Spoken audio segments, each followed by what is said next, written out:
Hello दोस्तों, I hope you all fine. तो आज जो हमारा टॉपिक है वो एंजाइम्स है और लेक्चर नंबर 5। ये आज का लेक्चर नंबर 5 है। इससे पहले 4 लेक्चर्स में हमने मैक्सिमम कवर कर लिया है एंजाइम्स को। काफ़ी कुछ इंपॉर्टेंट पॉइंट्स हमने वहाँ पर डिस्कस किए हैं। इवन लेक्चर नंबर 4 में तो बहुत इंपॉर्टेंट कॉन्सेप्ट को डिस्कस किया गया है, आइसोएंजाइम्स और राइबोजाइम्स, वो आप ज़रूर देखिएगा। और पेंसिल और नोटबुक साथ जरूर रखा करें। इंपॉर्टेंट पॉइंट्स को फौरी नोट किया करें। खुद से एमसीक्यूज बनाएं, तभी ये लेक्चर जो है वो इंटरेस्टिंग होंगे। ठीक है, तो चले आज हम क्या पढ़ने वाले हैं, mode of action of enzymes. Enzymes के अंदर जो हमारा आज सब टॉपिक है वो है mode of action of enzymes, यानी एंजाइम कैसे काम करते हैं, क्या तरीकाकार है, कौन कौन से फैक्टर एंजाइम्स की एक्टिविटी पर असरअंदाज होते हैं, ये सब कुछ आज हम डिस्कस करेंगे। और आज हम कुछ इंपॉर्टेंट कॉन्सेप्ट भी देखेंगे और ग्राफ्स को भी डिस्कस करेंगे। ठीक है, तो चलें सबसे पहले हम देखेंगे एंजाइम एक्टिविटी क्या होती है। What is enzyme activity, how fast an enzyme is working. एक एंजाइम कितनी तेजी से काम कर रहा है, ये उसकी एक्टिविटी है। एक एंजाइम कितनी तेजी से काम कर रहा है वो उसकी एक्टिविटी है। जैसे फॉर एग्जांपल आप हैं, आप कितनी जल्दी से काम कर रहे हैं। लेट्स सपोज आप अपनी असाइनमेंट बना रहे हैं, तो आप कितनी तेजी से अपनी असाइनमेंट बना रहे हैं, कितनी फास्टली अपनी असाइनमेंट बना रहे हैं, वो आपकी एक्टिविटी है। In the same way enzyme कितनी तेजी से काम कर रहा है, that is the activity of enzyme. Okay, and what is rate of reaction. अब रेट ऑफ रिएक्शन क्या है? रेट ऑफ रिएक्शन बेटा, रेट ऑफ रिएक्शन से मुराद है अमाउंट ऑफ, सॉरी ये एफ है यहाँ पर, ठीक है, एफ, ठीक है, amount of substrate changed a given period of time. ठीक है, amount of substrate changed in a given period of time, के एंजाइम एक महसूस सबस्ट्रेट को कितने वक्त में प्रोडक्ट में कन्वर्ट कर रहे हैं, ये हो गया रेट ऑफ रिएक्शन। ये रेट से क्या मुराद है? रेट से मुराद है स्पीड, रफ्तार। रेट ऑफ रिएक्शन के जो रिएक्शन हो रहा है सेल के अंदर, जो एंजाइम्स रिएक्शन करवा रहे हैं, उन रिएक्शंस की रफ्तार कितनी है, स्पीड कितनी है। तो देखिए बेटा, एंजाइम एक्टिविटी ज्यादा होगी तो रेट ऑफ रिएक्शन भी ज्यादा होगा। Very very simple. Enzyme activity और रेट ऑफ रिएक्शन एक दूसरे के ऊपर डिपेंड करते हैं। अगर एंजाइम ही इतनी फास्ट काम नहीं कर रहे तो रेट ऑफ रिएक्शन भी तेज नहीं होगा। तो रेट ऑफ रिएक्शन डिपेंड करता है एंजाइम की एक्टिविटी पे। तो एंजाइम की एक्टिविटी को हम देखेंगे कि कौन कौन सी चीजें, कौन कौन से वेरिएबल्स, कौन कौन से फैक्टर्स हैं जो एंजाइम की एक्टिविटी को मुतासिर करते हैं, जिससे फिर जाके रेट ऑफ रिएक्शन जो है वो इफेक्ट होता है। एंजाइम की एक्टिविटी मुतासिर होगी तो रेट ऑफ रिएक्शन मुतासिर होगा। डेफिनेटली बेटा, एंजाइम जो है अगर स्लो काम करेंगे तो रेट ऑफ रिएक्शन भी स्लो होगा। रेट ऑफ रिएक्शन क्या है कि जिस सबस्ट्रेट मॉलिक्यूल के ऊपर एंजाइम काम कर रहे हैं, अगर उसी को स्पीड से प्रोडक्ट में कन्वर्ट नहीं किया जा रहा तो डेफिनेटली वो रिएक्शन भी स्लो होगा।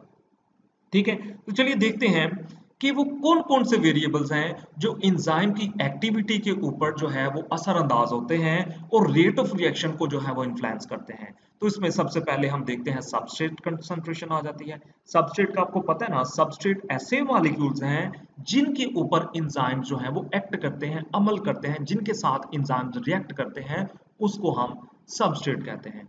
तो सबस्ट्रेट कंसंट्रेशन यानी सबस्ट्रेट की मिकदार, इनकी क्वांटिटी, एक तो ये हो गया। दूसरा पीएच, तीसरा enzyme concentration itself, and fourth one is temperature. तो ये 4 वेरिएबल्स आज हम डिस्कस करेंगे। इसमें से सबसे इंपॉर्टेंट जो वेरिएबल है वो है सबस्ट्रेट कंसंट्रेशन। वैसे सारे हैं लेकिन सबस्ट्रेट कंसंट्रेशन सबसे ज्यादा इंपॉर्टेंट है। ठीक है, तो चलिए इसको देखते हैं, सबस्ट्रेट कंसंट्रेशन कैसे रेट ऑफ रिएक्शन को इफेक्ट करती है। ठीक है, चलिए बेटा इसको आगे पढ़ने से पहले एक कॉमन सी एग्जांपल जो है हम देखेंगे। मैं आपको एक कॉमन सी एग्जांपल जो है वो समझाना चाहूंगा कि आखिर एंजाइम्स काम कैसे कर रहे होते हैं, क्या होता है ये सारा सिलसिला। तो फिर आगे हम सबस्ट्रेट कंसंट्रेशन को लेके चलेंगे। पहले एक छोटी सी एग्जांपल जो है वो एज यूजुअली मैं आपको बताना चाहता हूँ।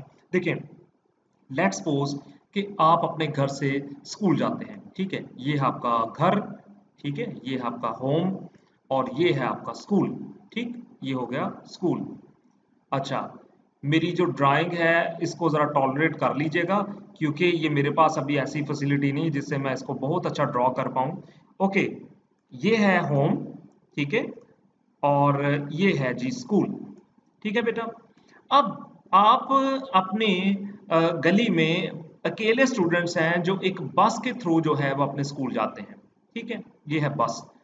बस है और ये बस जो है आपको स्कूल लेके जाती है डेली। ये आपको स्कूल लेके जाती है, ठीक है, और स्कूल से फिर वापस घर भी लेके आती है। ठीक है, ये देखिए, ठीक हो गया। आपको अपने घर से जो है ये पिक करती है, स्कूल लेके जाती है और स्कूल से फिर आपको घर वापस लेके आती है। आपने जरा काइंडली गौर से मेरी एग्जांपल को पहले अभी छोड़ दे, सब कुछ छोड़ दे, बस जो मैं आपको स्टोरी सुना रहा हूँ उसके ऊपर गौर करें कि मैं कहना क्या चाह रहा हूँ और मेरी बात का कंक्लूजन क्या होगा। बस अभी आप एक कॉमन सी एग्जांपल जो उसके ऊपर कंसंट्रेशन करें कि मैं क्या कहने लगा हूँ। ठीक है, अच्छा, अब हुआ क्या कि ये बस जो है फॉर एग्जांपल इसके अंदर कितनी नंबर ऑफ सीट्स हैं, 10। Number of seats in this बस इज 10, यानी कि इसके अंदर 10 सीट्स हैं, यानी 10 स्टूडेंट्स जो हैं मैक्सिमम इसके अंदर ट्रैवल कर सकते हैं। इस बस के अंदर 10 सीट्स हैं और 10 इसका मतलब है कि 10 बच्चे जो हैं इस बस के अंदर जो है वो इजीली ट्रैवल कर सकते हैं बैठ के सीट्स के ऊपर। चले, फिलहाल आप अकेले स्टूडेंट थे जो अपने मोहल्ले से आप स्कूल जाते थे और ये बस आपको डेली पिक करती थी। 8 बजे ये आपके घर जो है वो आ जाती थी बस, और फिर आपको ये 15 मिनट के अंदर अंदर ये बस जो है ये आपके स्कूल में पहुंचा देती थी। ठीक है, चलें, मैं कहना चाह रहा हूं कि ये बस जो है विद इन 15 मिनट्स आपको स्कूल पहुंचा देती है। ये है टाइम। ये टाइम बहुत इंपॉर्टेंट चीज है। ये इस चीज के ऊपर अपने फोकस करना है। टाइम जो है 15 मिनट है। 8 बजे बस आती है, आपको पिक करती है और 15 मिनट में ही आपको स्कूल ले जाती है। ठीक हो गया। अच्छा, अब एक और चीज गौर करनी है कि आप जब बस पे बैठते हैं तो आप एक ही सीट पे बैठते हैं तो बाकी जो 9 सीट्स हैं, ठीक है, 9 सीट्स जो हैं वो खाली रहती हैं क्योंकि आप अकेले स्टूडेंट हैं बस में। ठीक है, और बस वाला आता है, आपको पिक करता है और 15 मिनट में स्कूल ले जाता है। अच्छा, कुछ दिन बाद ऐसे हुआ कि आपकी गली के कुछ और दोस्त जो हैं उन्होंने आपकी मदर से कांटेक्ट किया कि आपका बेटा कैसे स्कूल जाता है, कौन से वाया के थ्रू जाता है। तो आपकी मदर ने कहा कि हमारा बच्चा तो एक बस है उसके थ्रू जाता है स्कूल। ठीक है, तो उन्होंने कहा कि हमें भी अपने बच्चों को उस बस पे भेजना है। चलें, मान लेते हैं कि वो साथ वाली आंटी जो जिन्होंने आपकी मामा से कांटेक्ट किया तो उनके 2 बच्चे हैं। ठीक है, वो 2 बच्चे थे जो वो स्कूल भेजना चाह रही थी। अब आप उनके 2 बच्चे और आप 3 हो गए। अब आप 3 लोग हैं। कितने लोग हैं? 3 लोग हैं। अब आप 3 लोग इस बस पे जा रहे हैं। देखिए, बस पे आप जा रहे हैं तो अब 10 सीटों में से कितनी सीटें फिल हो गई हैं? 7। ओ सॉरी, जो है वो 3 फिल हो गई हैं। ठीक है, 7 जो है अभी भी वेकेंट है। बस को कोई फर्क नहीं पड़ा, बस उसी टाइम पे आ रही है, 8 बजे आती है, 15 मिनट में वो स्कूल पहुंचा देती है। ठीक है, कोई फर्क नहीं पड़ा। अब 15 मिनट के अंदर अंदर बस जो है वो स्कूल पहुंचा देती है, चाहे उसकी तरफ से एक स्टूडेंट था, 2 थे या 3 थे। ठीक है, फिर कुछ और दिन बाद इनके दोस्तों ने, ठीक है, मजीद कांटेक्ट किया तो 4 स्टूडेंट्स जो हैं वो और बढ़ गए। 3 तो आप थे ना, 3 4 5 6 7 बच्चे हो गए। 7 बच्चे अब इस बस पे स्कूल जाते हैं डेली। ठीक है बेटा, टाइम उतना ही लग रहा है, बस को टाइम उतना ही लगता है। ये 7, एक बच्चे को भी 15 मिनट में लेके जा रही थी स्कूल, 3 को भी लेके जा रही थी, अब 7 हो गया, 7 को भी उसने 15 मिनट में ही लेके जाना है। ठीक है, अब उसकी अभी भी बस में 3 सीटें जो हैं वो बाकी हैं। अब कुछ दिन बाद 3 स्टूडेंट्स और आ गए। अब 10 सीट्स पूरी हो गई हैं। 10 सीट्स जो हैं ये अब पूरी हो गई हैं बस में। ठीक है, अब अब कोई फर्क नहीं पड़ा। एक बच्चे के लिए भी 15 मिनट लग रहे थे, 2 के लिए भी, 3 के लिए भी, 7 के लिए भी, और अब 10 हो गया। 10 के 10 स्टूडेंट्स 15 मिनट में स्कूल पहुंच जाएंगे। लेकिन बस वाले को फायदा ये हुआ है कि उसको उसका रेंट बढ़ा है। ठीक है, उसको फायदा हुआ है, नंबर ऑफ स्टूडेंट बढ़ने से उसका रेंट बढ़ा है। ठीक है, टाइम पे कोई फर्क नहीं पड़ा, टाइम उतना ही है, लेकिन बस वाले को फायदा हुआ है, उसका रेंट बढ़ा है। तो बेटा, मैं क्या बात करना क्या चाह रहा हूँ, मैं ये बात करना चाह रहा हूँ कि जिस तरह बस जो है उसके अंदर सीट्स थी, और वो जो सीट है, ठीक है, मान लेते हैं कि वो बस जो है वो इंजाइम है, बस जो है वो एक इंजाइम है, और उस बस में मौजूद जो सीटें हैं वो उस इंजाइम की एक्टिव साइट्स हैं। बात को जरा गौर से सुनना है आपने, ठीक है, पूरी कंसंट्रेशन से मेरी बात को सुनना है आपने। बस जो है वो मान लेते हैं बस जो है वो इंजाइम है, और बस में मौजूद जो 10 सीटें हैं वो उस एंजाइम के ऊपर मौजूद 10 एक्टिव साइट हैं। ठीक हो गया, कितनी साइट्स हैं? 10 एक्टिव साइट्स हैं। इसका मतलब है कि वो एंजाइम एक वक्त में 10 सबस्ट्रेट के साथ रिएक्शन कर सकता है। कितने सबस्ट्रेट के साथ? 10 सबस्ट्रेट के साथ वो रिएक्शन कर सकता है। एक एंजाइम एक वक्त में 10 सबस्ट्रेट के साथ रिएक्ट करके उनको 15 मिनट में प्रोडक्ट में कन्वर्ट कर सकता है। ठीक हो गया। अच्छा, अब बिल्कुल यही चीज जो है एंजाइम के ऊपर इंप्लीमेंट करते हैं। ठीक है, जैसे जो एंजाइम है, एंजाइम इज इक्वल टू बस। ठीक है, ये एंजाइम जो है ये किसके इक्वल है? इसको आपने कंसीडर करना है कि मान लेते हैं ये क्या है, ये बस है। ठीक है, बस। ठीक है, और इसमें जो सीड्स हैं, ठीक है, सीड्स जो होती हैं इसमें, जो इसके अंदर सीट है एंजाइम के अंदर, ठीक है, इसके अंदर जो सीट है, ठीक है, ये सीट जो है ये बुनियादी तौर पर क्या है इसकी? Active sites. ठीक है, सॉरी मैं उलट लिख गया हूं, यहां पर मुझे एक्टिव साइट लिखना चाहिए था। एनीवे, तो ये हो गई इसकी एक्टिव साइट्स। ठीक हो गया, एक्टिव साइट्स। तो एग्जांपल बहुत क्लियर है कि एक बस जो है, फॉर एग्जांपल एक बस एक एंजाइम की मानंद है और इस बस में मौजूद सीट्स जो हैं वो उसकी एक्टिव साइट्स हैं। ठीक है, और वो जो स्टूडेंट्स थे, वो जो स्टूडेंट्स हैं जो उसके ऊपर ट्रेवल कर रहे थे, स्टूडेंट्स जो थे बेटा, वो स्टूडेंट्स जो हैं वो क्या थे? वो सबस्ट्रेट्स थे। वो क्या है? सबस्ट्रेट्स। ठीक हो गया, वो क्या है? सबस्ट्रेट। अब ये लिखा नहीं सही जा रहा, अब इसको मैनेज कर लें। देखें, तो बस क्या है फिर? एंजाइम है। सीट्स क्या है? एक्टिव साइट्स हैं। स्टूडेंट्स क्या हैं? सबस्ट्रेट्स हैं। तो आ गई ना बात, बहुत ही सिंपल सी बात है। ठीक है, और देखें जिस तरह एक बस 15 मिनट में बच्चों को स्कूल लेके जा रही थी, उसी तरह एक एंजाइम, ठीक है, मॉलिक्यूल्स को अपने साथ जोड़ता था और प्रोडक्ट में कन्वर्ट करता था एक स्पेसिफिक टाइम के अंदर। अब उस एंजाइम के अंदर, अब उस एंजाइम के अंदर फॉर एग्जांपल ये एक साइट, एक एक्टिव साइट, दो एक्टिव साइट, तीन एक्टिव साइट्स, और ये फॉर एग्जांपल चार एक्टिव साइट्स हैं। ठीक है, देयर आर 4 एक्टिव साइट्स, 1 2 3 4। अब इस एंजाइम ने क्या करना है? मान लेते हैं कि ये 15 मिनट के अंदर ही प्रोडक्ट बना रहा है। ठीक है, अब अगर एक सबस्ट्रेट इसके साथ आके जुड़ा है तो इसने 15 मिनट में ही इसको प्रोडक्ट में कन्वर्ट करना है। ठीक हो गया। अब इसी तरह दूसरा आके सबस्ट्रेट जुड़ा है तो उसकी इन दोनों को उसने 15 मिनट में प्रोडक्ट में कन्वर्ट करना है। तीसरा आके जुड़ा है, 15 मिनट में ही प्रोडक्ट में कन्वर्ट करना है। चौथा आके जुड़ा है, 15 मिनट में कन्वर्ट करना है। अब इसके अंदर नंबर ऑफ एक्टिव साइट्स 4 है। फिफ्थ वन सबस्ट्रेट इसके साथ बाइंड नहीं कर सकता क्योंकि एक्टिव साइट ही नहीं है। चलें फिर से इस एग्जांपल की तरफ आते हैं ताकि अच्छी तरीके से हम इसको समझ ले कि ये है क्या। जब हमारा कॉन्सेप्ट अच्छा बन जाएगा इसके बारे में तो हमें कोई मुश्किल नहीं होगी किसी किस्म का भी कोई भी एमसीक्यू सॉल्व करने में। ठीक है, चले, अब 10 स्टूडेंट्स तो पूरे हो गए थे बस वाले के। अब एक और दो बच्चे और आए, उन्होंने बस वाले को कहा कि हमने भी स्कूल जाना है, लेकिन उसने कहा कि मैं आपको स्कूल नहीं लेके जा सकता क्योंकि 10 सीटें पूरी हैं, 10 बच्चे जो हैं वो डेली स्कूल जा रहे हैं, अब और कोई सीट मौजूद नहीं है। इसका मतलब बस की 10 सीटें जो है वो पूरी तरह सैचुरेट हो गई हैं, फिल हो गई हैं, अब कोई कैपेसिटी नहीं है। अब जो दो एक्स्ट्रा बच्चे हैं उसके लिए बस वाला कहेगा कि देखो अगर आपको स्कूल जाना है तो आपको थोड़ा वेट करना होगा, मैं दूसरे राउंड में आपको लेके जा सकता हूँ। ठीक है, मैं एक वक्त में 12 बच्चे लेके नहीं जा सकता क्योंकि मेरे पास नंबर ऑफ सीट्स 10 है, तो 10 बच्चों को मैं एक वक्त में बस पहुंचा सकता हूँ। अगर दो एक्स्ट्रा बच्चे आएंगे तो उनके लिए मेरे पास नंबर ऑफ सीट्स नहीं है, वो ऐसा नहीं कर सकता।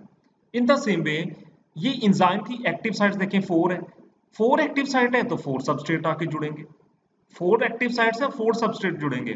फिफ्थ वन आएगा तो कोई एक्टिव साइट नहीं है। इसका मतलब है ये जो सबस्ट्रेट पांचवा सबस्ट्रेट है इसको वेट करना होगा तब तक जब तक ये इन चारों को प्रोडक्ट में कन्वर्ट नहीं कर देता। बिल्कुल ये बस की तरह, बस वाला पहले इन 10 को छोड़ के आएगा, फिर ये पहला जो बच्चा है इसको वो पिक करेगा और फिर इसको लेके आएगा। ये पॉसिबिलिटी है। ठीक है, मेरे कहने का मतलब है सबस्ट्रेट कंसंट्रेशन हम पढ़ रहे हैं। देखिए ये सबस्ट्रेट कंसंट्रेशन, सॉरी ये क्या हो गया, सबस्ट्रेट कंसंट्रेशन। ठीक है, सबस्ट्रेट कंसंट्रेशन। अब बेटा देखें सबस्ट्रेट कंसंट्रेशन जैसे जैसे हम बढ़ा रहे थे, ठीक है, रेट ऑफ रिएक्शन जो है वो स्पीड अप हो रहा था। ठीक है, स्पीड अप हो रहा था मतलब इफेक्ट पड़ रहा था उसके ऊपर सबस्ट्रेट कंसंट्रेशन बढ़ाने से। ठीक है, ज्यादा से ज्यादा प्रोडक्ट बन रहे थे। ठीक है, अभी हम देखते हैं इसको, ये क्या है, enzyme molecule is larger in size and bears several active sites over its surface.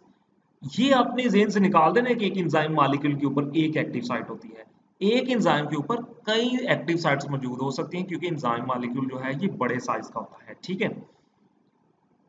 Now substrate concentration, again हम देखते हैं इसको। Increase in substrate concentration enhance the rate of reaction due to occupation more and more active sites by the substrate molecule and higher number of collision between substrate molecule, ठीक है। बिल्कुल वही example है कि जैसे जैसे आप सबस्ट्रेट कंसंट्रेशन बढ़ा रहे थे, लेकिन जैसे जैसे वो बच्चे बढ़ रहे थे तो उस बस वाले को फायदा हो रहा था, उसका रेंट बढ़ रहा था, उसके पैसे बढ़ रहे थे, ठीक है। टाइम उतना ही है, टाइम उतना ही है, लेकिन बस वाले को फायदा पहुंच रहा था क्योंकि उसका रेंट बढ़ रहा था। बिल्कुल इसी तरह एंजाइम है, सबस्ट्रेट कंसंट्रेशन बढ़ाएंगे, प्रोडक्ट ज्यादा बनेंगे, ठीक है। रेट ऑफ रिएक्शन बढ़ेगा, एनहांस होगा। Increase the substrate concentration enhance the rate of reaction due to occupation of more and more active sites by the substrate molecule. जैसे जैसे सबस्ट्रेट मॉलिक्यूल आएंगे इसकी एक्टिव साइट के साथ जुड़ते जाएंगे तो वैसे वैसे जो है रिएक्शन जो है वो एनहांस होगा, बढ़ेगा। इसका मतलब है सबस्ट्रेट कंसंट्रेशन बढ़ाने से रिएक्शन रेट जो है वो एनहांस होता है, टू द पॉइंट अगर बात की जाए तो, ठीक है। फिर so at constant enzyme concentration increase in substrate concentration increase the rate of reaction constant। अब इस बात को समझते हैं हम, ठीक है। यहां पर क्या बात हुई है बेटा, यहां पर ये है, लेट्स सपोज दो एंजाइम थे, ठीक है। आगे भी मैं आपको एग्जांपल दूंगा, दो एंजाइम है, ठीक है। और ये दो एंजाइम जो है मिलके तो कुछ सबस्ट्रेट को जो है प्रोडक्ट में कन्वर्ट कर रहे हैं, ठीक है। अब देखिए नंबर ऑफ एंजाइम कांस्टेंट है, नंबर ऑफ एंजाइम दो हैं। So at constant enzyme concentration से मुराद है कि नंबर ऑफ एंजाइम, अगर ये फिक्स है, दो हैं, दो एंजाइम मॉलिक्यूल हैं, ठीक है। Increase in substrate concentration, number of enzyme जो है, एंजाइम्स का नंबर कांस्टेंट रखा है और सबस्ट्रेट की कंसंट्रेशन हम बढ़ाते जा रहे हैं। ये वो मॉलिक्यूल्स हैं, ठीक है। अब देखिए ना, ये दो सबस्ट्रेट थे, फॉर एग्जांपल दो एंजाइम है, दो सबस्ट्रेट हैं, ये इसके साथ जुड़ेगा, ये इसके साथ जुड़ेगा, प्रोडक्ट बन जाएगा, फिर ये एंजाइम फ्री रहेंगे, कोई केमिकल रिएक्शन नहीं हो रहा। अब हमने क्या किया है कि नंबर ऑफ सबस्ट्रेट इंक्रीज कर दिया है, ठीक है। ये नंबर ऑफ सबस्ट्रेट है, ओके, ये हम बढ़ाते जा रहे हैं, ठीक है। ये देखें बढ़ते जा रहे हैं। अब जैसे ही पहले क्या हुआ था कि दो एंजाइम थे, दो सबस्ट्रेट थे, इन दोनों ने क्या किया, जल्दी जल्दी इनको पकड़ा, प्रोडक्ट में कन्वर्ट किया। अब ये फ्री बैठे हुए हैं कि कोई सबस्ट्रेट आए तो उसको प्रोडक्ट में कन्वर्ट करें, क्योंकि सबस्ट्रेट कोई था नहीं, इसलिए रिएक्शन भी रुक गया, स्लो हो गया, ठीक है। अब जैसे ही नंबर ऑफ सबस्ट्रेट हमने बढ़ाए हैं तो क्या होगा कि ये सबको अब वन बाय वन पकड़ के तो प्रोडक्ट में कन्वर्ट करना शुरू कर देंगे, ठीक है। अब ये इन दोनों को पकड़ेंगे, प्रोडक्ट में कन्वर्ट कर देंगे, फौरी तौर पर इनको बाकी जो सबस्ट्रेट है उनको भी पकड़ना होगा और प्रोडक्ट में कन्वर्ट करना होगा। तो नंबर ऑफ सबस्ट्रेट बढ़ाए हैं और एंजाइम की एक्टिविटी भी बढ़ गई है, ठीक है। एंजाइम की एक्टिविटी बढ़ी है तो रेट ऑफ रिएक्शन भी बढ़ा है। This is the simple concept of substrate concentration, okay. अब हम मजीद देख लेते हैं कि further increase in substrate concentration does not increase rate of reaction. जाहिर है कि एंजाइम के ऊपर, ठीक है, जब ये दो एंजाइम हैं, ठीक है, तो इनकी एक्टिविटी जो है, मतलब ये एक खास हद तक जो है ये सबस्ट्रेट को अपने साथ अकोमोडेट कर सकते हैं, ठीक है। खास हद तक सबस्ट्रेट को जस्ट अपने साथ जोड़ सकते हैं और उसको प्रोडक्ट में कन्वर्ट कर सकते हैं। बिल्कुल उसी तरह जैसे बस में 10 सीटें थी, 10 स्टूडेंट्स को बस एक वक्त में लेके जा सकती थी वो बस। अगर दो स्टूडेंट्स और आ जाते हैं तो उनके लिए उसके पास स्पेस नहीं है, जगह नहीं है, सीट्स नहीं है, ठीक है। तो इसके लिए या तो उसको क्या करना होगा कि एक दूसरा चक्कर लगाना होगा, वो उन दो बच्चों को वेट करना होगा ताकि वो पहले 10 बच्चों को स्कूल ड्रॉप करके आए, फिर उनको वो जो है अपने दोबारा जो है दूसरे राउंड में जो है उनको वो स्कूल ड्रॉप करें, ठीक है। इसी तरह एंजाइम क्या करते हैं कि ये अगर आप सबस्ट्रेट कंसंट्रेशन बढ़ाते जाएंगे, ठीक है, तो ये रेट ऑफ रिएक्शन नहीं बढ़ेगा, एक फिक्स, एक खास कांस्टेंट, मतलब ये रिएक्शन जो है एक इसकी एक लिमिट है। जब ये मैक्सिमम हो जाएगा, जब ये रिएक्शन मैक्सिमम हो जाएगा तो फिर आप चाहे जितने मर्जी सबस्ट्रेट बढ़ा दें तो रेट ऑफ रिएक्शन नहीं बढ़ने वाला, रेट ऑफ रिएक्शन उतना ही रहेगा, ठीक है। अब हम देखते हैं कि इस स्टेज पे हम कहेंगे कि at this stage the enzyme molecule become fully saturated and on active site is left free to bind additional substrate molecule, ठीक है। ये सॉरी नो है, and no active site is left free to bind, ये no है, on नहीं है, no. अब इसका ये मतलब है कि देखें, अगर बस के अंदर 10 सीट्स थी, 10 बच्चे आके बैठ गए हैं, तो इसका मतलब है मजीद कोई भी वेकेंट सीट नहीं है कि मजीद कोई 11वां बच्चा आके वहां बैठ जाए। इसका मतलब है जब 10 सीटें पूरी हो जाएंगी तो इसका मतलब बस जो है वो सैचुरेट हो गई है। अब उसके अंदर मजीद गुंजाइश नहीं है कि एक 11वां बच्चा जो है वो उसके अंदर आके बैठ जाए। इसी तरह के एंजाइम है उसके अंदर, उसके ऊपर 4 एक्टिव साइट्स हैं, तो वो इसका मतलब है कि एक वक्त में 4 सबस्ट्रेट मॉलिक्यूल के साथ रिएक्ट कर सकता है। तो जब 4 के 4 सबस्ट्रेट मॉलिक्यूल उसके साथ आके जुड़ जाएंगे, हम कहेंगे कि वो अब सैचुरेट हो गया है पूरी तरह से। ठीक है। अब उसके पास कोई भी ऐसी एक्टिव साइट मौजूद नहीं है जिसको वो जो फ्री हो और जिसके साथ वो मजीद जो है वो रिएक्ट कर सके। चले मान लेते हैं कि एक एंजाइम इसके ऊपर 2 एक्टिव साइट्स हैं। ठीक है। इसका मतलब है कि ये एक वक्त में 2 सबस्ट्रेट मॉलिक्यूल के साथ जुड़ सकता है। अब ये दोनों जब इसके साथ जुड़ जाएंगे, ठीक है, आपने देखना ये दोनों अब इसके साथ जुड़ गए हैं। जब ये दोनों जुड़ जाएंगे, दोनों एक्टिव साइट फिल हो जाएंगे, तो इसको हम कहेंगे सैचुरेशन पॉइंट, कि अब ये जो है ये एंजाइम सैचुरेट हो गया है। अब आप मजीद सबस्ट्रेट बढ़ाते जाएं बढ़ाते जाएं बढ़ाते जाएं, ठीक है, तो रिएक्शन रेट पे कोई फर्क नहीं पड़ेगा, क्योंकि रिएक्शन रेट तो मैक्सिमम था ना जब ये दोनों सबस्ट्रेट मॉलिक्यूल के साथ जुड़ गए, तो रिएक्शन रेट मैक्सिमम हो गया है। अब सबस्ट्रेट कंसंट्रेशन बढ़ाने से ये, अब ये तभी होगा जब ये दोनों प्रोडक्ट में कन्वर्ट हो गए, तो फिर ये इनको अपने साथ बाइंड कर सकता है और सबस्ट्रेट रिएक्शन जो है वो फर्दर चल सकता है। ठीक है। This saturation effect is shown by all enzyme. तो ये हर तरह के एंजाइम जो है, ये वाला जो सैचुरेशन इफेक्ट है, ऑल एंजाइम जो है इसको शो करते हैं, जितने भी एंजाइम्स हैं, ठीक है, इसको शो करते हैं। अब बेटा यहां पर इस ग्राफ को देख लेते हैं। ठीक है। ये इस ग्राफ को जरा अच्छे तरीके से समझना अपने, हो सके तो वीडियो को पॉज करके बल्कि इसको बनाएं, ठीक है, इसको समझें। तो बेटा देखें, ये जो है ये हमारे पास कंसंट्रेशन है सबस्ट्रेट की। ठीक है, ये सबस्ट्रेट कंसंट्रेशन, ये ब्लू कलर में जो ये लाइन है दैट इज सबस्ट्रेट कंसंट्रेशन। ठीक है। इस लाइन पे ये एक्स एक्सिस पे हमने सबस्ट्रेट कंसंट्रेशन रखी है और ये जो है वाई एक्सिस पर रेट ऑफ रिएक्शन है। ठीक है। अब हुआ क्या कि जैसे जैसे सबस्ट्रेट कंसंट्रेशन बढ़ी, जैसे जैसे हमने सबस्ट्रेट कंसंट्रेशन बढ़ाई, ये सबस्ट्रेट कंसंट्रेशन बढ़ती जा रही है, बढ़ती जा रही है। यहां पर आके सबस्ट्रेट कंसंट्रेशन इस पॉइंट पे आके, ठीक है, सॉरी ये यहां पर करके, ठीक है, यहां पर, सॉरी यहां पर ये मैक्सिमम हो जाएगी। ठीक है। यहां पर आके ये सबस्ट्रेट कंसंट्रेशन मैक्सिमम हो गई है, इसका मतलब है रेट ऑफ रिएक्शन अब मैक्सिमम है। ठीक है। मजीद सबस्ट्रेट ऐड करने से रिएक्शन पे कोई फर्क नहीं पड़ने वाला। ठीक है। मैक्सिमम वेलोसिटी, मैक्सिमम वेलोसिटी हो गई है, यानी कि मैक्सिमम रेट ऑफ रिएक्शन जो है वो यहां पर शो हो रहा है। ठीक हो गया। तो जैसे जैसे हम रेट सबस्ट्रेट कंसंट्रेशन बढ़ाएंगे, इन्हांस होगा, केमिकल रिएक्शन इन्हांस होगा, लेकिन एक वक्त आएगा कि वो कांस्टेंट हो जाएगा, मजीद नहीं बढ़ेगा। ठीक है। अब आप देखें कि लेट्स सपोज हमारे पास 1 2 3 4 5 6 7 एंजाइम है। ठीक है। 1 2 3 4 5 6 7 है। ठीक है। 7 एंजाइम है। अब ये 7 एंजाइम है, इसका मतलब है 7 सबस्ट्रेट चाहिए। अभी देखें, सबस्ट्रेट हम बढ़ाते जा रहे हैं। ठीक है। सबस्ट्रेट बढ़ाते जा रहे हैं। ठीक हो गया। अब जैसे जैसे हमने सबस्ट्रेट बढ़ाए हैं, वैसे वैसे, अब 2 सबस्ट्रेट थे, मान लीजिए कि 7 एंजाइम थे, सबस्ट्रेट सिर्फ 2 थे, तो जाहिर है कि सिर्फ 2 एंजाइम ही काम कर रहे थे, बाकी फ्री थे। ठीक है। अब इन दोनों ने इन 2 सबस्ट्रेट को प्रोडक्ट में कन्वर्ट कर दिया, अब ये एंजाइम फ्री है, कोई रिएक्शन नहीं हो रहा। रिएक्शन इसका मतलब स्लो है। जैसे ही हमने सबस्ट्रेट की कंसंट्रेशन बढ़ाई है, सबस्ट्रेट की कंसंट्रेशन जैसे ही हमने बढ़ा दी, तो ये सारे के सारे एंजाइम बिजी हो गए, इसका मतलब है रेट ऑफ रिएक्शन बढ़ गया। अब ये बिजी हो गए, रेट ऑफ रिएक्शन बढ़ रहा है। ठीक हो गया। यहां पर आप एक दफा फिर से देखें सबस्ट्रेट कंसंट्रेशन, बेटा इस लाइन पे जरा, ये आ रहे हैं सबस्ट्रेट कंसंट्रेशन। ठीक है। यहां पर आके सारी की सारी एक्टिव साइट जो है फिल हो गई हैं, सैचुरेशन हो गई है। एंजाइम्स जो हैं इनकी सारी की सारी एक्टिव साइट जो है वो फिल हो चुकी हैं। मैक्सिमम टर्नओवर नंबर जो है यहां पर शो हो रहा है, मतलब एंजाइम जो है वो मैक्सिमम सबस्ट्रेट को प्रोडक्ट में कन्वर्ट कर रहे हैं। ठीक हो गया। अब एक बहुत ही इंपॉर्टेंट कॉन्सेप्ट की तरफ आते हैं, माइकलिस कांस्टेंट। ठीक है। माइकलिस कांस्टेंट की तरफ आते हैं। Michaelis constant is very very important concept.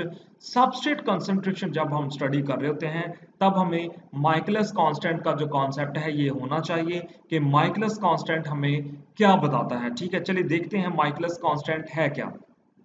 बेटा Michaelis Menten constant, Michaelis Menten constant या इसको Km भी कहते हैं, ये एक मैथमेटिकल डेरिवेशन है या एक कांस्टेंट वैल्यू होती है जो ये इंडिकेट करती है कि substrate concentration at which the chemical reaction catalysed by an enzyme attains half of its maximum velocity. थोड़ा कॉम्प्लिकेटेड हो गया, मैं इसको इजी करके बताता हूँ। देखिए, आपने सबस्ट्रेट कंसंट्रेशन दी, रेट ऑफ रिएक्शन बढ़ा, सबस्ट्रेट कंसंट्रेशन दी, रेट ऑफ रिएक्शन बढ़ा, यानी जैसे जैसे आप सबस्ट्रेट कंसंट्रेशन बढ़ा रहे हैं वैसे वैसे रेट ऑफ रिएक्शन बढ़ रहा है। अब रेट ऑफ रिएक्शन जो है वी मैक्स हो गया है, मैक्सिमम हो रहा है, ठीक है। अब मैक्सिमम जो है वो रेट ऑफ रिएक्शन हो रहा है। अब ये माइकलिस कांस्टेंट क्या है, मतलब कि माइकलिस कांस्टेंट हमें ये कहता है कि वो सबस्ट्रेट कंसंट्रेशन जहां पर हम रेट ऑफ रिएक्शन की वी मैक्स का हाफ अटेन कर लें, हाफ अचीव कर लें, उसको Km कहते हैं, ठीक है। मतलब कि रेट ऑफ रिएक्शन का मतलब कि मैक्सिमम मैक्सिमम जो उसका सबस्ट्रेट कंसंट्रेशन, यानी वो सबस्ट्रेट कंसंट्रेशन जहां पर हम रेट ऑफ रिएक्शन का वी मैक्स का हाफ अटेन कर लें, वो कहलाता है Km वैल्यू, माइकलिस कांस्टेंट। ठीक हो गया।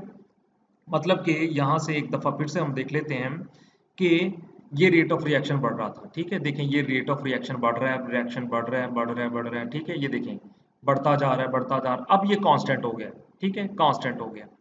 अब ये जो है बेटा ये वी मैक्स था, ये क्या है, वी मैक्स, यानी कि मैक्सिमम जो है वो रेट ऑफ रिएक्शन जो है वो चल रहा है, ठीक है।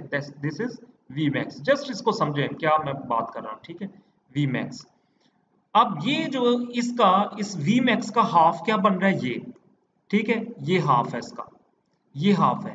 अब वी मैक्स, ये जो माइकलिस कांस्टेंट कहता है कि ये एक ऐसी वैल्यू है, वी मैक्स ये जो Km है एक ऐसी वैल्यू है, इसको हम Km कहेंगे, ठीक है। आगे चल के मैं अगेन इस ग्राफ को एक्सप्लेन करूंगा, जस्ट मैं आपको माइकलिस कांस्टेंट के बारे में जो है ना थोड़ा सा कॉन्सेप्ट क्लियर करना चाहता हूं उसका, ठीक है। ये Km है, यानी ये हाफ वैल्यू है, ठीक है, यानी कि वो सबस्ट्रेट कंसंट्रेशन जहां पर, यानी कि ये जो है ये वाली ये सबस्ट्रेट कंसंट्रेशन है, ठीक है। ये जो जहां पर मैं ये कर्सर घुमा रहा हूं ये क्या है, सबस्ट्रेट कंसंट्रेशन है और इसको हम Km कहते हैं, ठीक है। ये वो सबस्ट्रेट कंसंट्रेशन है, यहां तक जो सबस्ट्रेट कंसंट्रेशन है, यहां पर जो रेट ऑफ रिएक्शन है वो V मैक्स का, इसका यानी मैक्सिमम रेट का हाफ है, यानी यहां पर हमने हाफ अटेन कर लिया है, मैक्सिमम रेट ऑफ रिएक्शन का यहां पर हमने हाफ जो है वो अटेन कर लिया है, इसको हम Km कहेंगे, ठीक है। चलिए मैं फिर से बताता हूं कि ये देखें जैसे जैसे हम सबस्ट्रेट कंसंट्रेशन बढ़ा रहे थे, रेट ऑफ रिएक्शन मैक्सिमम हो गया, मैक्सिमम हो गया, और यहां पर ये मैक्सिमम है। लेकिन यहां पर करके जब सबस्ट्रेट कंसंट्रेशन आई, यहां पर करके जब सबस्ट्रेट कंसंट्रेशन आई तो हमें जो है वो मैक्सिमम वैल्यू का हाफ मिल गया, इसी को हम Km कहते हैं, ठीक है। होप ये देखिए ये टॉपिक इसी तरह का, ये मैंने इजीएस्ट वे में आपको बताया कि माइकलिस कांस्टेंट कहता क्या है हमें, ठीक है। तो बुनियादी तौर पर ये आगे देखते हैं इसको, ये दिस कांस्टेंट Km, ठीक है, ये माइकलिस कांस्टेंट जो है, माइकलिस मेंटन कांस्टेंट जो है, this constant was given by L Michaelis and M Menten. बहुत ही इंपॉर्टेंट कॉन्सेप्ट है ये, ठीक है। Now Km indicates affinity of the enzyme for its substrate. अब इसकी यूटिलिटी क्या है, माइकलिस कांस्टेंट हमें इसका यूज क्या है, हमें इसका फायदा क्या होता है। इसका फायदा बेटा हमें ये होता है कि हमें ये पता चलता है कि एक एंजाइम की अपने सबस्ट्रेट के साथ अफिनिटी क्या है, ठीक है। एक सबस्ट्रेट के लिए एंजाइम की जो अफिनिटी है ये शो होती है। माइकलिस कांस्टेंट क्या शो करता है कि एक एंजाइम की उसकी सबस्ट्रेट के लिए अफिनिटी क्या है, कितनी जल्दी वो सबस्ट्रेट को अपने साथ जोड़ता है और प्रोडक्ट में कन्वर्ट करता है, ठीक है। कितनी जल्दी वो सबस्ट्रेट को अपने साथ जोड़ेगा और प्रोडक्ट में कन्वर्ट करेगा, ठीक है। इसलिए जैसे जैसे हम सबस्ट्रेट कंसंट्रेशन बढ़ाते हैं वैसे वैसे रेट ऑफ रिएक्शन बढ़ता है, इसका मतलब है Km वैल्यू भी बढ़ती है, Km वैल्यू बढ़ती है साथ साथ, ठीक है। Km value differ from substrate to substrate because enzyme differ in their affinity towards different substrate। आपको पता है कि हर एंजाइम डिफरेंट सबस्ट्रेट पे काम करते हैं, हर एंजाइम के लिए Km वैल्यू डिफरेंट होगी, प्रोटीन्स के लिए अलग है, लिपिड्स के लिए अलग है, न्यूक्लिक एसिड्स के लिए अलग है, तो ये वेरी करती है। A high Km indicates low affinity while low Km shows strong affinity। ये बहुत इंपॉर्टेंट कॉन्सेप्ट है। देखें इसका ये मतलब है कि जैसे फॉर एग्जांपल ये बेटा हम ये सबस्ट्रेट है, ये जो मैम ये ग्राफ देखें, चले ये ग्राफ बना लेते हैं, ठीक है, ये ग्राफ है, ठीक है, और यहाँ से स्टार्ट करते हैं। ये सबस्ट्रेट कंसंट्रेशन बढ़ रही है, ठीक है, ये बढ़ रही है, और यहाँ पर आके ये सबस्ट्रेट कंसंट्रेशन जो है ये मैक्सिमम हो गई थी, ठीक है, और इसके बाद जो है रिएक्शन जो है वो कांस्टेंट हो गया, ठीक है, मैक्सिमम रिएक्शन हो रहा है जिसको वी मैक्स कहते हैं। हम क्या कहते हैं इसको? वी मैक्स, ठीक है, ये क्या कहलाएगा? वी मैक्स कहलाएगा। अब इस वी मैक्स का हाफ कितना बनता है? ऑलमोस्ट इतना बन रहा है, ठीक है। याद रहे कि ये जो सारी की सारी लाइनें सबस्ट्रेट को शो कर रही है, क्या है? सबस्ट्रेट है। अब इसका हाफ ये बन रहा है, ठीक है। अब देखें, अब ये जो है ये Km वैल्यू है, ये जो है ये Km है, ठीक है, इसको हम Km कहते हैं। ये समझ लें कि ये जो लाइन है ना, ये जो लाइन मैंने ड्रॉ की है ये Km वैल्यू है, सबस्ट्रेट कंसंट्रेशन है, दिस इज Km, ठीक है। अब इस Km का ये हाफ जो है ये क्या शो करता है? A high Km indicates low affinity while low Km shows strong affinity. अब यहाँ पर ये मैक्सिमम Km है, ठीक है, यहाँ पर Km क्या है ये देखें, Km क्या है यहाँ पर, यानी कि ये माइकलिस कांस्टेंट है, यहाँ पर Km मैक्सिमम है। यहाँ पर Km जो है यानी यहाँ पर इंजाइम अपने सबस्ट्रेट के साथ कम से कम एफिनिटी शो कर रहे हैं क्योंकि Vmax ज्यादा है।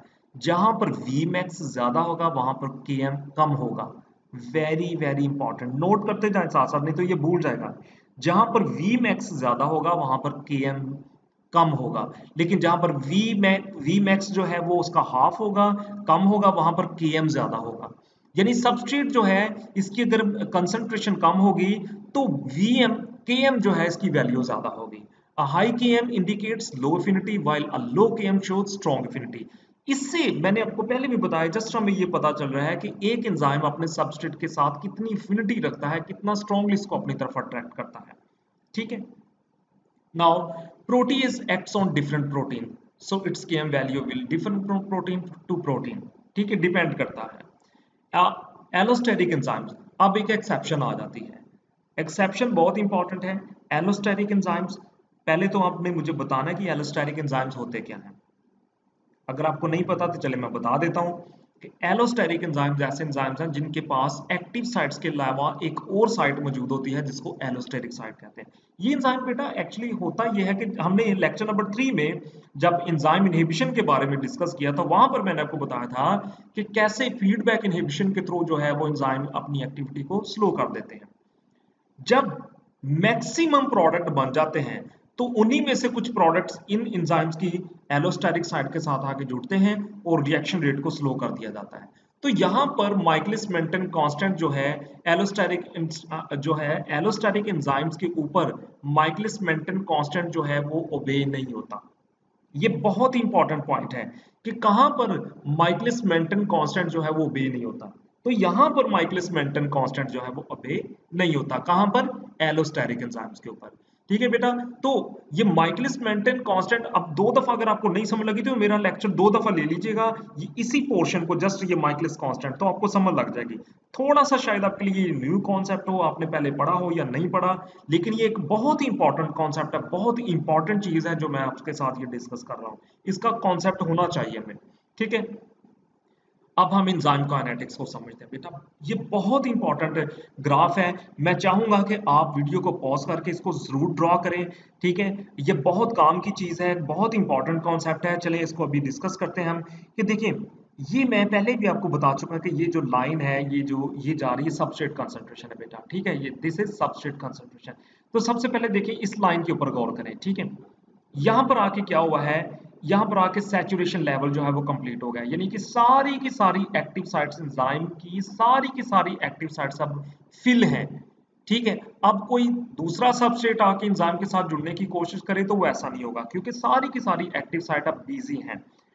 बाकी सबस्ट्रेट को वेट करना होगा, इसको कहते हैं सैचुरेशन लेवल। तो देखिए ये लाइन क्या शो कर रही है कि अब सैचुरेशन लेवल है, मजीद ये लाइन ऊपर नहीं जा सकती क्योंकि सारी की सारी एक्टिव साइट्स बिजी हैं, ठीक है। तो यहां पर the speed of reaction will increase until the maximum processing rate of the enzyme is reached, all the active sites are filled, ठीक है। इसका ये मतलब हुआ। तो इसका मतलब यहाँ पर मैक्सिमम वेलोसिटी जो है, वो रिएक्शन की जो वेलोसिटी है वो मैक्सिमम है। जो भी केमिकल रिएक्शन हो रहा है उसकी जो वेलोसिटी, जो रफ्तार, उसका जो रेट है वो मैक्सिमम है। ठीक है, अब इस पूरी की पूरी मैक्सिमम वेलोसिटी का हाफ, देखिए मैंने क्या लिखा है यहाँ पर, मैक्सिमम वेलोसिटी का हाफ। ठीक है, मैक्सिमम वेलोसिटी का हाफ ये बन रहा है। ठीक है, ये बुनियादी तौर पर Km कहलाता है। इसको हम क्या कहलाते हैं, क्या क्या कहते हैं, Km, यानी Michaelis Menten constant. This is Michaelis Menten constant. ये इसका हाफ है, इसको माइकलिस मेंटन कांस्टेंट कहेंगे। तो देखिए यहां पर क्या हो रहा है कि यहां पर the Km is the concentration of substrate eight which 1/2 of the active sites are filled। यहां पर जो है ये कंसंट्रेट, यहां पर देखिए ये यहां पर हमने सबस्ट्रेट कंसंट्रेशन लिया मोल के अंदर। ठीक है, और ये रिएक्शन ऑफ वेलोसिटी को हम देख रहे हैं, तो रिएक्शन ऑफ वेलोसिटी यहां पर आके जो है मैक्सिमम है। ठीक है, यानी कि मैक्सिमम वेलोसिटी का जो हाफ है, ठीक है, वो कहलाता है Km। ठीक है, तो ये एक बहुत ही इंपॉर्टेंट ग्राफ था जो हमें ये बता रहा है कि Km वैल्यू क्या बताती है हमें, कि देखिए जितना ज्यादा कंसंट्रेशन जो है सबस्ट्रेट की हाफ होगी, उतनी ज्यादा इंजाइम की अफिनिटी सबस्ट्रेट की तरफ ज्यादा होगी।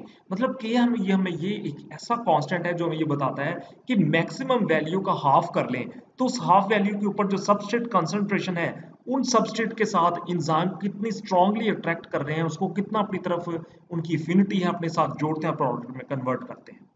ठीक है, अब ये भी जो है ये टेबल बहुत इंपॉर्टेंट है, डिफरेंट सोर्स से मैंने ये सारी चीजें इकट्ठी की हैं।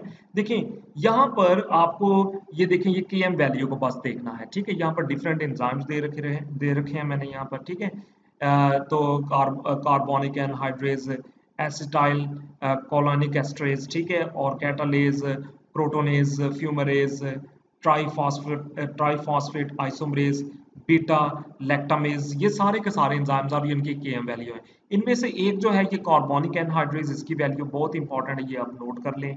ठीक है, और ये इसके अलावा फ्यूमरेज, ये जो है ये सारी की सारी इनकी वैल्यूज, ये जस्ट इसके ऊपर फोकस करना है। ये वाला टेबल जो है इनकी वैल्यूज क्या है, ठीक है, और इनकी क्या है। इनमें से सबसे इंपॉर्टेंट जो चीज है वो कार्बोनिक एनहाइड्रेज है, इसकी वैल्यू बहुत इंपॉर्टेंट है, ये नोट कर लीजिएगा। ठीक है, अब हम आते हैं टेम्परेचर की तरफ। तो टेम्परेचर एक ऐसा वेरिएबल है जो बहुत ज्यादा कंट्रीब्यूट करता है एंजाइम्स के रेट ऑफ रिएक्शन के ऊपर बेटा।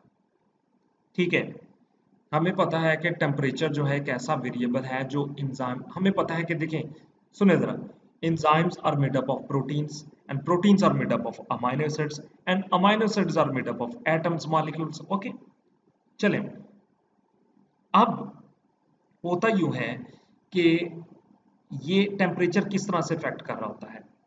टेम्परेचर बढ़ाएंगे आप, टेम्परेचर बढ़ाते जा रहे हैं, बढ़ाते जा रहे हैं, तो एंजाइम्स का रेट ऑफ रिएक्शन भी बढ़ता जा रहा है, बढ़ता जा रहा है। आपको पता है कि एक ये लेट्स सपोज ये एक एंजाइम है, ठीक है, और ये इसके अंदर अमाइनो एसिड्स हैं। ठीक, ये क्या है, इसके अंदर अमाइनो एसिड्स हैं। चले ये मैं 2-3 ही बना लेता हूँ जस्ट समझने के लिए। ठीक है, ये 3 अमाइनो एसिड है, ये एंजाइम है, इसके अंदर 3 अमाइनो एसिड है। होता क्या है कि इन अमाइनो एसिड्स के एटम्स, इनकी मॉलिक्यूल्स, आपको पता है कि तमाम एटम्स मॉलिक्यूल्स हर वक्त हरकत करते होते हैं, मूव कर रहे होते हैं due to their kinetic energy. तो काइनेटिक एनर्जी की वजह से इनके एटम्स मॉलिक्यूल्स आपस में हरकत करते हैं। ठीक है, जैसे ही इसको एनर्जी प्रोवाइड की जाए, हीट प्रोवाइड की जाए, तो इनकी काइनेटिक एनर्जी, इनके मॉलिक्यूल्स की काइनेटिक एनर्जी भी बढ़ती है। ठीक है, ये बहुत तेजी से वाइब्रेट करना शुरू कर देते हैं, जिसकी वजह से ये ऊपर मौजूद सबस्ट्रेट को, ठीक है, इनके बॉन्ड्स को तोड़ना शुरू कर देते हैं। इसकी वाइब्रेशन, जितनी ज्यादा हीट ऐड करेंगे एक खास लेवल तक, इनके अंदर उतनी ज्यादा जो है वो काइनेटिक एनर्जी इनकी इंक्रीज हो जाएगी, और इनकी काइनेटिक एनर्जी की वजह से सबस्ट्रेट के मॉलिक्यूल्स के जो बॉन्ड्स हैं टूटना शुरू हो जाएंगे। तो एक्चुअली में ये काम इस तरह करता है टेम्परेचर। तो बेटा जैसे जैसे आप टेम्परेचर बढ़ाएंगे, एंजाइम के अंदर जो काइनेटिक एनर्जी है ये बढ़ती जाएगी, बढ़ती जाएगी। ठीक है, ये देखें, तो यहाँ पर आके ऑलमोस्ट 40 तक जो है, ठीक है, ये देखें, ये 40 तक ऑलमोस्ट ये 40 बन जाता है। ठीक है, 40 तक ये बन जाता है। यहाँ पर आके एंजाइम जो है वो मैक्सिमम वर्क कर रहे होते हैं, मैक्सिमम वर्क कर रहे होते हैं। ठीक हो गया, एक्सेप्ट फ्यू एंजाइम्स, कुछ एंजाइम्स तो हाई टेम्परेचर पे भी काम कर सकते हैं, लाइक टैक पॉलीमरेज। ठीक है, लेकिन यहाँ पर हम एक जनरल सी मैं आपसे बात कर रहा हूँ कि रेट ऑफ रिएक्शन, देखिए यहाँ पर रेट ऑफ रिएक्शन बढ़ रहा है। As the temperature increases the rate of reaction increases. ठीक है, तो एक लिमिट पे आके ये जो है ये रेट ऑफ रिएक्शन जो है वो मैक्सिमम हो जाता है। लेकिन जैसे ही टेम्परेचर को मजीद इंक्रीज किया जाता है तो यहाँ पर एंजाइम की जो एक्टिविटी है वो स्लो हो जाती है। ठीक है, एंजाइम जो है वो क्या हो जाते हैं, स्लो हो जाते हैं। यहाँ पर इनकी एक्टिविटी क्या हो गई, स्लो हो गई। ठीक है, ये हो गई स्लो। अब जैसे जैसे मजीद टेम्परेचर बढ़ाते जाएंगे तो ये स्लो होते होते एक वक्त आएगा कि ये डी नेचर हो जाएंगे। यहाँ पर आके एंजाइम जो है वो डी नेचर हो जाएंगे। ठीक हो गया, तो ऑलमोस्ट 70 के करीब करीब आके 60 के करीब आके सारे के सारे एंजाइम जो है ये क्या होते हैं, डी नेचर हो जाते हैं, अपनी टर्शियरी स्ट्रक्चर को लॉस कर देते हैं, फिर वो परमानेंटली काम नहीं कर सकते। ठीक है, अगर एक इंसान लो टेम्परेचर पे था, मान लीजिए कि वो 15 पे 10 पे था, तो वो डी नेचर नहीं हुआ, उसको थोड़ी सी हमने एनर्जी दी तो उसकी एक्टिविटी इनहांस करना शुरू कर दी। ठीक है, और जब उसको मैक्सिमम टेम्परेचर दिया है तो फिर वो अपनी टर्शियरी स्ट्रक्चर ही लॉस कर देगा, अब मजीद काम नहीं कर सकता। ठीक है, तो देखिए मेरे कहने का मतलब है कि टेम्परेचर बढ़ाने से भी रेट ऑफ रिएक्शन जो है वो इंक्रीज होता है। एंजाइम की एक्टिविटी को बढ़ाना है तो टेम्परेचर दें, अगर एंजाइम की एक्टिविटी बढ़ेगी तो रेट ऑफ रिएक्शन भी बढ़ेगा। एंजाइम की एक्टिविटी किसके प्रोपोर्शनल है, रेट ऑफ रिएक्शन के। मतलब आप जैसे जैसे टेम्परेचर बढ़ाएंगे एंजाइम की एक्टिविटी भी बढ़ती जाएगी, एंजाइम की एक्टिविटी बढ़ती जाएगी, रेट ऑफ रिएक्शन भी बढ़ता जाएगा। ठीक है, लेकिन अगर एक खास टेम्परेचर पे एक फिक्स टेम्परेचर पे वो एक्टिविटी एंजाइम की एक्टिविटी मैक्सिमम होगी, जिस पे वो बेस्ट परफॉर्म कर रहा होगा, मैक्सिमम सबस्ट्रेट को प्रोडक्ट में कन्वर्ट कर रहा होगा। लेकिन जैसे ही आप उसकी टेम्परेचर जो है मजीद इंक्रीज करते हैं तो क्या होगा कि वो अपना स्ट्रक्चर जो है, उसका टर्शियरी स्ट्रक्चर, एंजाइम की जो स्ट्रक्चर है वो लॉस हो जाएगी। अब एंजाइम जो है वो परमानेंटली जो है वो डीनेचर हो जाएगा, दोबारा काम नहीं कर सकेगा। ठीक है, okay. each enzyme work best at particular temperature, जिसको हम क्या कहते हैं, ऑप्टिमम टेम्परेचर। ये बहुत इंपॉर्टेंट है, पॉइंट है, आपने नोट करना है इसको। each enzyme work best at particular temperature, optimum temperature से हम क्या कहते हैं, ऑप्टिमम टेम्परेचर कहते हैं। when temperature is lower than optimum temperature, activity of enzyme become lower, यानी कि अगर आप टेम्परेचर कम करते जाएंगे तो एंजाइम की एक्टिविटी कम होती जाएगी। At low temperature enzyme ultimately inactive हो जाएंगे। याद रहे कि बेटा इनएक्टिव हो जाएंगे मतलब डी नेचर नहीं होंगे। टेम्परेचर कम करने से एंजाइम इनएक्टिव हो जाते हैं, डी नेचर नहीं होते। इनएक्टिव हो जाएंगे तो इसका मतलब है उनको दोबारा एक्टिव किया जा सकता है, थोड़ा सा टेम्परेचर राइज करेंगे तो वो दोबारा से एक्टिव स्टेट में आ जाएंगे। लेकिन लो टेम्परेचर करने से वो इनएक्टिव जो है, इनएक्टिव हो जाएंगे, थोड़ा सा टेम्परेचर बढ़ाएंगे वो दोबारा एक्टिव हो जाएंगे और आहिस्ता आहिस्ता अपना रेट ऑफ रिएक्शन भी उनका बढ़ता जाएगा। ठीक है, लेकिन अगर हम टेम्परेचर जो है वो इंक्रीज कर देंगे, इंक्रीज टेम्परेचर कर देंगे, बहुत ज्यादा टेम्परेचर कर देंगे तो एंजाइम इनएक्टिव नहीं होंगे बल्कि फिर वो डी नेचर हो जाएंगे और दोबारा कभी भी वो एक्टिव नहीं हो सकते, क्योंकि इनकी टर्शियरी स्ट्रक्चर जो है वो खत्म हो जाती है, लॉस हो जाती है। ठीक है, ये देखें अभी अबव द ऑप्टिमम टेम्परेचर, जो भी उस एंजाइम का ऑप्टिमम टेम्परेचर है, ठीक है, जिस पे वो काम कर रहा है, उससे अगर आप अबव टेम्परेचर करेंगे, हीट जो है वो बढ़ाएंगे तो एंजाइम की जो शेप है, उसकी जो टर्शियरी स्ट्रक्चर है वो लॉस हो जाएगी, एक्टिव साइट डिस्ट्रॉय हो जाएंगी और एंजाइम फिर अपनी एक्टिविटी भी खत्म हो जाएगी, उसकी कोई भी केमिकल रिएक्शन नहीं होगा। ठीक है, when temperature is too high about 60 degree Celsius, ठीक है, मोस्ट एंजाइम्स आर डीनेचर। ठीक है, मैंने पहले भी आपको कहा कि मोस्ट एंजाइम जो है वो डीनेचर, क्योंकि कुछ एंजाइम जो है वो हाई टेम्परेचर को टॉलरेट कर सकते हैं, लाइक टैग पॉलीमरेज। ठीक है, ये जब हम बायोटेक्नोलॉजी वाला चैप्टर देखेंगे तो वहां पर हम टैग पॉलीमरेज को भी अच्छे तरीके से स्टडी करेंगे। So most enzymes are denatured and loss their catalytic property permanently. तो मतलब ये हुआ कि हाई टेम्परेचर पे एंजाइम को नुकसान होगा, लो टेम्परेचर पे नुकसान नहीं होगा, इनएक्टिव हो जाता है। तो इसका मतलब है कि इनएक्टिव एंजाइम को जैसे जैसे टेम्परेचर बढ़ाएंगे तो उसका वो रेट ऑफ रिएक्शन भी बढ़ता जाएगा। ठीक है, अब यहां पर आप देखें कि ये जो है कि ऑलमोस्ट ये 5 डिग्री सेल्सियस तक जो है, जब हम टेम्परेचर को हमने लो कर दिया 5 डिग्री सेल्सियस पे ले गए, यहाँ पर चले ये 5 डिग्री सेल्सियस है, तो यहाँ पर आके एंजाइम जो है वो स्लो हो गए थे, उनकी एक्टिविटी स्लो हो गई थी, इनएक्टिव हो गए थे, काम नहीं थे कर रहे। लेकिन डी नेचर नहीं हुए। लेकिन जैसे जैसे हमने टेम्परेचर बढ़ाया है, ठीक है, एक मैक्सिमम टेम्परेचर पे, यानी कि 30 से लेकर 40 की रेंज में, मैक्सिमम 40 जो है, यहाँ पर आके एंजाइम्स की एक्टिविटी मैक्सिमम हो गई थी, उन्होंने मैक्सिमम परफॉर्म किया, ठीक है। लेकिन जैसे ही हमने टेम्परेचर को इंक्रीज किया है तो एंजाइम की एक्टिविटी स्लो हो गई। यहाँ पर सॉरी, ये डी नेचर नहीं आएगा, यहाँ पर ये स्लो आएगा, ठीक है। तो 40 डिग्री सेल्सियस पर ये जो है स्लो हो जाएंगे, ठीक है, दिस विल बी स्लो, ठीक, ये हो जाएंगे स्लो। अब यहां पर एंजाइम की एक्टिविटी स्लो हो जाएगी, लेकिन 60 पे आते आते जैसे ही टेम्परेचर 60 पे आएगा तो यहां पर बेटा जो है एंजाइम क्या होंगे, यहां पर एंजाइम डी नेचर हो जाएंगे, ठीक है, यहां पर ये डी नेचर हो जाएंगे। ओके, और यहां पर आके ये इनएक्टिव थे, इस स्टेट पे एंजाइम जो है वो क्या है, इनएक्टिव है, ठीक है। और यहां पर इस टेम्परेचर पर ये क्या हो जाएंगे, डी नेचर हो जाएंगे। और मैक्सिमम से जब आप ज्यादा इंक्रीज करना शुरू कर देंगे तो ये स्लो हो जाएंगे, ठीक है। तो इस तरह से एंजाइम की एक्टिविटी जो है वो रेट ऑफ रिएक्शन को, एंजाइम की एक्टिविटी ज्यादा होगी, रेट ऑफ रिएक्शन ज्यादा होगा, ठीक है। तो एंजाइम की एक्टिविटी को कैसे बढ़ाया जा सकता है, by increasing temperature up to a certain limit, ठीक है। अब effect of heat on enzyme activity क्या होता है, अब हम ये इसका इफेक्ट देखेंगे। If you heat the protein above its optimal temperature, bonds break, definitely. Proteins are made up of amino acids and amino acids are made up of atoms, molecules, okay. तो atoms और molecules के दरमियान में जो bond होंगे heat increase करने से वो टूट जाएंगे। जब बॉन्ड टूटेंगे तो इसका मतलब है प्रोटीन्स की जो टर्शरी स्ट्रक्चर है वो लॉस हो जाएगी, वो खत्म हो जाएगी, ठीक है। इस बात को मैं आपको यहां से अगेन यहां पर समझाता हूं कि देखिए ये एक एंजाइम था, ठीक है।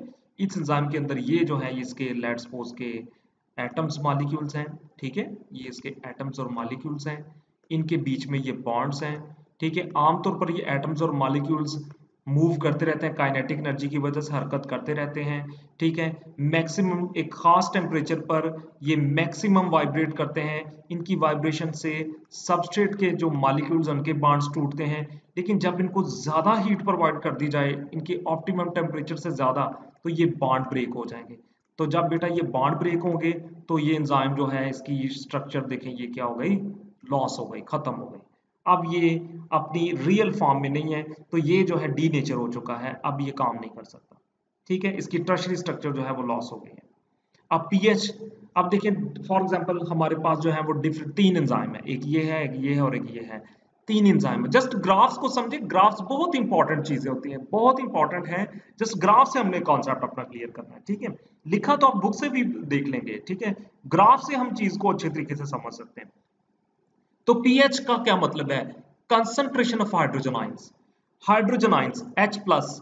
ये आपको पता है कि ये ऐसे एजेंट्स हैं सेल के अंदर, H प्लस आयन बहुत ही ज्यादा खतरनाक हो सकते हैं फ्री स्टेट में, ठीक है। H प्लस आयन, ये देखिए H प्लस आयन, इनकी कंसंट्रेशन जो है ये पीएच कहलाती है।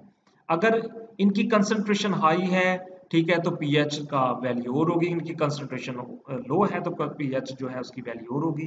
तो देखिए हाइड्रोजन आयंस की कंसंट्रेशन जिसको हम पीएच कहते हैं उस पे भी एंजाइम इफेक्ट होते हैं। एक खास पीएच पे एंजाइम बेस्ट एक्टिविटी करते हैं। आपको पता है कि हर एंजाइम अपनी अपनी स्पेसिफिक पीएच पे काम कर रहा होता है, ठीक है। अगर उस पीएच को जरा भी डिस्टर्ब किया जाए तो वो एंजाइम अपनी एक्टिविटी जो है, अपनी वो परफॉर्मेंस जो है वो स्लो कर देते हैं। एंजाइम की एक्टिविटी को अगर हमने इफेक्ट करना है, ठीक है, तो अगर एक एंजाइम की जो ऑप्टिमम पीएच है उसको डिस्टर्ब कर दिया जाए तो वो एंजाइम अच्छी तरह से काम नहीं कर सकता। जैसे कि यहाँ पर ये ब्लू कलर में एक एंजाइम है, ठीक है, ये इस पीएच पे यहाँ पर जो भी वैल्यू है इस पे बेस्ट परफॉर्म कर रहा है, ठीक है। सॉरी ये लाइन टेढ़ी हो गई है, यहाँ पर ये देखें इसके ऊपर ये बेस्ट परफॉर्म कर रहा है, ये एंजाइम यहाँ पर बेस्ट परफॉर्म कर रहा है, ठीक है, ये एंजाइम यहाँ पर बेस्ट परफॉर्म कर रहा है। तो बेटा ये जैसे जैसे पीएच बढ़ाएंगे, बढ़ रही है तो एंजाइम की एक्टिविटी भी बढ़ रही है। एंजाइम की एक्टिविटी बढ़ रही है मतलब रेट ऑफ रिएक्शन बढ़ रहा है। देखें जैसे जैसे पीएच बढ़ा रहे हैं वैसे वैसे एंजाइम की एक्टिविटी बढ़ रही है, रेट ऑफ रिएक्शन बढ़ रहे हैं। तो मतलब यह है कि पीएच बढ़ाने से एंजाइम की एक्टिविटी बढ़ेगी और रेट ऑफ रिएक्शन भी बढ़ेगा। लेकिन जैसे ही पीएच को जो है वो एक ऑप्टिमम जो लिमिट से क्रॉस कर दिया जाए, बढ़ा दिया जाए, तो एंजाइम की एक्टिविटी भी स्लो होना शुरू हो जाती है, बिल्कुल टेम्परेचर की तरह। ठीक है, तो ये भी एक बहुत इंपॉर्टेंट वेरिएबल है जो एंजाइम की एक्टिविटी के ऊपर बहुत ज्यादा इन्फ्लुएंस करता है। तो सारे के सारे 4 वेरिएबल्स मैंने अभी आपको बताए थे कि जो क्या नाम लेते हैं, सबस्ट्रेट कंसंट्रेशन है, फिर इसके बाद टेम्परेचर है, फिर इसके बाद अब पीएच है, अब इसके बाद हम एंजाइम कंसंट्रेशन देखेंगे। तो ये देखें पीएच का जस्ट आपने समझना है कि अब आपने वैल्यूज याद कर लिए कि कौन से एंजाइम की पीएच क्या होती है। ठीक है, अब हम आते हैं लास्ट जो वेरिएबल है, दैट इज एंजाइम कंसंट्रेशन। तो बेटा एंजाइम कंसंट्रेशन, हम वापस अपनी इस एग्जांपल की तरफ आते हैं। अब जब उस बस वाले के पास 10 सीटें थीं और 10 स्टूडेंट्स उसके पास पूरे हो गए थे। अब जब 2 स्टूडेंट्स एक्स्ट्रा आए, उन्होंने कहा कि हमने भी जाना है, तो उसने कहा कि आप अब मैं आपको नहीं लेके जा सकता क्योंकि 10 सीटें 10 स्टूडेंट्स मेरे पास पूरे हैं। अगर आपको मेरे साथ जाना है तो आपको वेट करना होगा, दूसरे टर्म में मैं आपको लेके जा सकता हूँ। ठीक है, एक वक्त में मैं ज्यादा बच्चों को नहीं लेके जा सकता। ठीक है, हमारा रूल है कि हम एक वक्त में सिर्फ 10 बच्चों को ही लेके जाएंगे, जितनी सीटें उतने ही बच्चे लेके जाएंगे। अगर आपको जाना है तो आपको सेकंड राउंड में आना पड़ेगा। ठीक है, लेकिन इसका एक हल ये भी है कि एक और बस का अरेंज कर दिया जाए। मतलब वो स्कूल बस थी, वो स्कूल के पास सिर्फ एक ही बस थी, तो वो बस जो है वो एक वक्त में सिर्फ 10 बच्चों को लेके आ सकती थी। बाकी अगर 10 स्टूडेंट्स ने और आना है तो उनको वेट करना होगा। ठीक है, तब अब उनको वेट करना होगा, तो इस तरह ये थोड़ा सा टाइम कंज्यूमिंग काम था। ठीक है, लेकिन अगर बस का नंबर बढ़ा दिया जाए, नंबर ऑफ बस इंक्रीज कर दी जाए, 2-4 बसें अरेंज कर दी जाएं, तो फिर वो एक ही वक्त में ज्यादा से ज्यादा स्टूडेंट्स को हम जो है वो ड्रॉप कर सकते हैं बस में। ठीक है, इसी तरह अगर सबस्ट्रेट कंसंट्रेशन बढ़ रही है तो एंजाइम कंसंट्रेशन को भी बढ़ा दिया जाए, तो आप खुद सोचें कि क्या रेट ऑफ रिएक्शन नहीं बढ़ेगा? बढ़ेगा। अगर हम एंजाइम कंसंट्रेशन बढ़ा दें तो इसका मतलब है रेट ऑफ रिएक्शन भी बढ़ेगा। एंजाइम कंसंट्रेशन बढ़ने से रेट ऑफ रिएक्शन भी बढ़ता है। ठीक है, चलिए अगेन ये देखें, ये सबस्ट्रेट हैं, ये सारे के सारे क्या हैं? सबस्ट्रेट मॉलिक्यूल्स हैं, these are substrate molecules. Okay, ये सबस्ट्रेट मॉलिक्यूल्स हैं। अब यहां पर एंजाइम कितने थे? 2 थे बस। तो अब 2 थे, अब ये सिर्फ एक ही वक्त में 2 सबस्ट्रेट के साथ रिएक्ट कर सकते हैं, बाकियों को वेट करना पड़ेगा। लेकिन यहाँ पर अगर मैं नंबर ऑफ एंजाइम जो है वो इंक्रीज कर दूं, ठीक है, तो फिर इनको वेट नहीं करना पड़ेगा, एक ही वक्त में सारे के सारे सबस्ट्रेट को प्रोडक्ट में कन्वर्ट किया जा सकता है। तो ये देखिए, ये ग्राफ भी हमें ये बता रहा है कि जैसे जैसे आप substrate number of enzyme concentration बढ़ाएंगे तो वैसे वैसे जो है रेट ऑफ रिएक्शन भी बढ़ेगा। तो बेटा आज हमने 4 वेरिएबल्स देखे, आज ये हमारा एंजाइम का लास्ट लेक्चर था। ठीक है, तो आज हमने इसमें कुछ इंपॉर्टेंट ग्राफ्स को स्टडी किया है कि किस कैसे जो है एंजाइम की एक्टिविटी जो है मुतासिर होती है, कौन कौन से वेरिएबल्स हैं जो कि एंजाइम की एक्टिविटी को मुतासिर करते हैं। उनमें से सबस्ट्रेट कंसंट्रेशन हमने देखा, टेम्परेचर को देखा, पीएच को देखा, एंजाइम कंसंट्रेशन देखा। तो देखें ये चारों वेरिएबल जो हैं रेट ऑफ रिएक्शन जो है, एंजाइम का जो रेट ऑफ रिएक्शन है उसको इफेक्ट करते हैं। ठीक है, तो बहुत प्रिसाइज वे में मैं आपको समझाने की आज कोशिश की है। खुद भी आपने मेहनत करनी है, पढ़ना है, आपने डिफरेंट बुक्स को कंसल्ट करना है ताकि आपकी अंडरस्टैंडिंग जो है इस चैप्टर के बारे में और क्लियर हो सके। तो नेक्स्ट जो हमारा चैप्टर स्टार्ट होगा वो सेल के ऊपर होगा, तो हम सेल जो है वो स्टडी करेंगे कल से। ठीक है, तो तब तक आपका बहुत ज़्यादा शुक्रिया।